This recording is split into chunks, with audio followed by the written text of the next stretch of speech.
I've spent over a decade of my life working as an HR professional, and during that time I've interviewed hundreds, if not thousands, of candidates.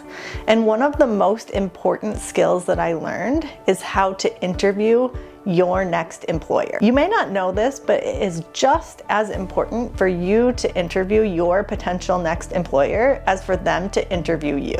Knowing how to do this without jeopardizing your chances to land the job can go a long way in making work for you. And this is exactly what we're going to talk about in this video. In this video, I'm going to share a step-by-step process for how to interview your next employer. We'll talk about what to do before the first interview, what to do during the interview, including sample questions to ask, and lastly, what to do once you've received an offer. And I'll show you how you'll be interviewing your potential employer at all 3 stages of this process. Before we get into the step-by-step process of interviewing potential employers, I want to walk you through some of my personal experiences. I have had a complicated relationship with work over the years. I graduated in 2009, right into the recession, and it was really challenging to find a job. In fact, I even took a job that I thought would be temporary as a street canvasser in New York City, asking people to give me their credit card information on the street. And I thought that would be something I would do for a couple of months, but it took me a year of relentless job searching to finally get into my first career job. The experiences that I had in those early years shaped my perception of work. I thought that I needed to be the perfect candidate, even if the work environment or the job wasn't ideal. Now I see the employee-employer relationship as a two-way street. Yes, I need to do my part, but they need to provide me with fair wages, a positive work environment, and good work-life balance. And if not, I can leave. This is a big change in perspective from the very beginning, and I think my perspective changed for 3 main reasons.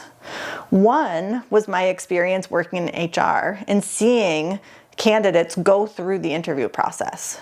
The second was building confidence in my own skills. And 3, building enough financial freedom that I would be able to leave a job without another lined up if absolutely needed. Now I firmly believe that the hiring process is about finding the right match. And you have the power to walk away if something doesn't align with your values and goals. And I'm going to show you how to find the right match. So how can you apply this to your job search? Let's break it down. The first stage is before you even submit an application. First, you'll want to make a list of your must-haves and your nice-to-haves in a role.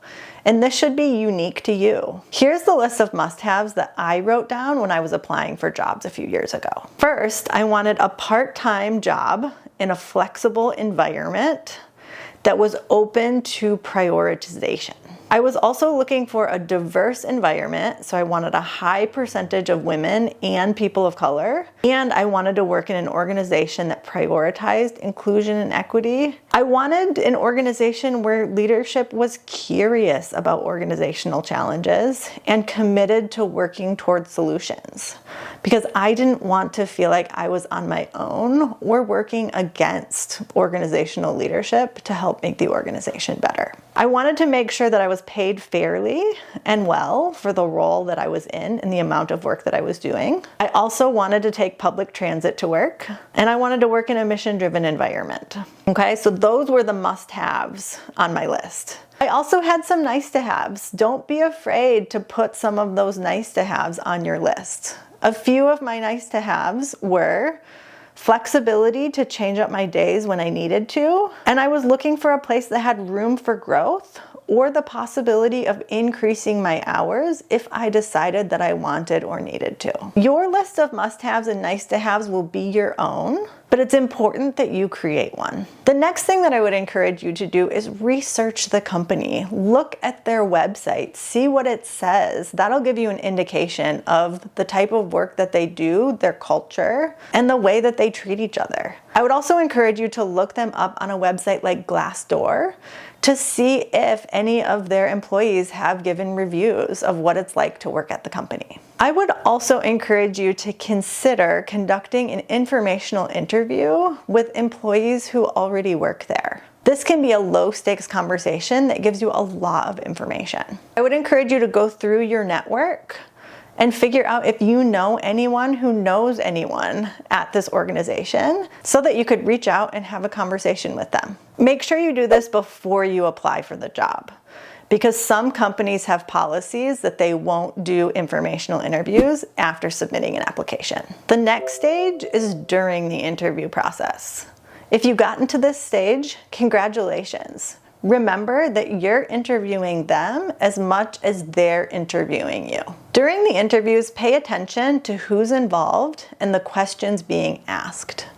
Here are a few examples of questions and what they might mean. If they ask you about a time that you managed a project from start to finish, there will likely be project management as part of the role. If they ask you to tell them about feedback you've received, it's likely that they're an organization that focuses on learning and growth. If they ask you about how you manage ambiguity, there will likely be a lack of clarity around your goals and deliverables. And my personal favorite, if they ask you how you work in a fast-paced environment with shifting priorities, it's likely that their employees are overworked and burned out. These are just 4 examples, but I would encourage you to be mindful about what they're asking and what it could mean for working there. During the interview, you'll also have an opportunity to ask questions of them. I would start with general questions about their culture and the workload, and then get to more specific or challenging questions further into the interview process when they've gotten to know you and feel a little bit more invested in your candidacy. Here are several general questions that you could ask during the interview process. Tell me about your organizational culture. What's the workload like? What are some of your company's biggest challenges right now? And what is your approach to professional development? Later in the process, you can ask some of the deeper and more challenging questions. Lastly, during the interview process, pay attention to how the process feels. Do you feel energized? Was it collaborative? Or did it feel awkward or stunted? All of these can be helpful indicators for what it would be like to actually work for this employer. For example, I vividly remember an interview with a former boss for a previous job. It was weird. She didn't ask me any questions. She told me what she thought about things and asked if I agreed with them. After taking the job, what I learned was that this was an indication of what it would be like to work with her. I was rarely asked for my input, and it was her way or the highway. Hindsight is 20/20. Before I go to the next stage in this process, if you're finding value in this video, smash that like button and subscribe to the channel. That goes a long way in helping us reach more people. And the last stage that I'm going to cover is after you've received an offer. If you received an offer, congratulations. They are invested in you and they want you to join their team. If you have any remaining questions, this is your time to ask them. And don't be afraid to share your concerns as well. After the final round of interviews in my last job, I still had a bunch of questions and a few concerns. The final interview felt rushed, and I felt like I didn't have an opportunity to ask all of my questions. So I simply reached out and asked if I could get additional time with the supervisor and one other employee who interviewed me so that I would be able to answer all of my questions. They agreed, and I got the questions answered that I needed so that I could enthusiastically accept the job. Last but not least, don't forget to negotiate your compensation. We won't talk about that more in this video. I'll drop a link below in the description to help you do that more effectively. Throughout the process, remember that you are an equal partner in determining the right match. You have the right and responsibility to seek out an employer that aligns with your interests, goals, and values. Thanks for joining me today. My goal is to empower you to be intentional with your next career move.